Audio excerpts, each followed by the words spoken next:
Você sabe por que é comum uma garrafa cheia de líquido e tampada se quebrar quando fica muito tempo no congelador?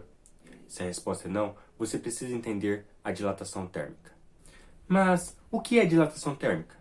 Bem, nada mais é do que um fenômeno da natureza que causa o aumento do volume, ou seja, do tamanho de um corpo. Isso acontece por causa do aumento da temperatura. Em outras palavras, o aumento da temperatura faz as coisas crescerem. No verão ficamos mais gordos? Bom, e a queda da temperatura faz as coisas diminuírem.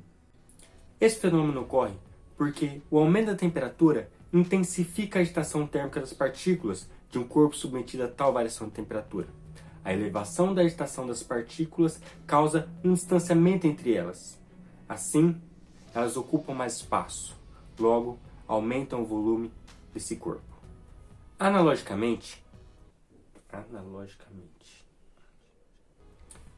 a queda da temperatura diminui a agitação térmica das partículas e tem como efeito a aproximação entre elas, diminuindo as dimensões dos corpos, o tamanho dos corpos.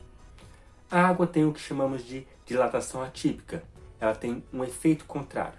Mas detalhe, esse efeito contrário só acontece quando ela está com a temperatura de 4 a 0 graus Celsius. Fora desse intervalo, ela se comporta exatamente igual às demais substâncias. Neste intervalo, de 4 a 0 graus Celsius, começa a se formar os cristais de gelo. E esses cristais formam estruturas que ocupam os espaços vagos e um pouco mais entre as partículas, gerando assim um aumento do volume. Resumindo, a variação de temperatura faz as coisas mudarem de tamanho. Para a maioria das substâncias, o aumento da temperatura faz as suas dimensões aumentarem e a diminuição da temperatura faz as coisas diminuírem. Isso não se aplica à água quando ela está a temperaturas entre 4 e 0 graus Celsius. Nesse intervalo ela tem uma dilatação atípica. Por conta da formação de cristais de gelo em sua estrutura, ela sofre um efeito contrário. Diminuindo a temperatura, aumenta-se o volume de água. Resumidamente, é isso.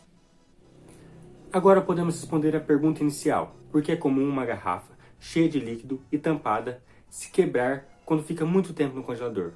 Isso acontece porque, em baixas temperaturas, as garrafas diminuem de tamanho. Em contrapartida, a água e os líquidos, que em sua maioria são constituídos por água, aumentam de volume. A garrafa diminuindo, o líquido aumentando. Isso faz com que aumente a pressão nas paredes da garrafa, o que facilita o seu rompimento. Este é apenas um dos fenômenos da natureza presentes no nosso dia a dia que podemos observar e explicar. Faça um experimento mental. Imagine as partículas dos corpos sofrendo e respondendo aos efeitos da mudança de temperatura. Até mais.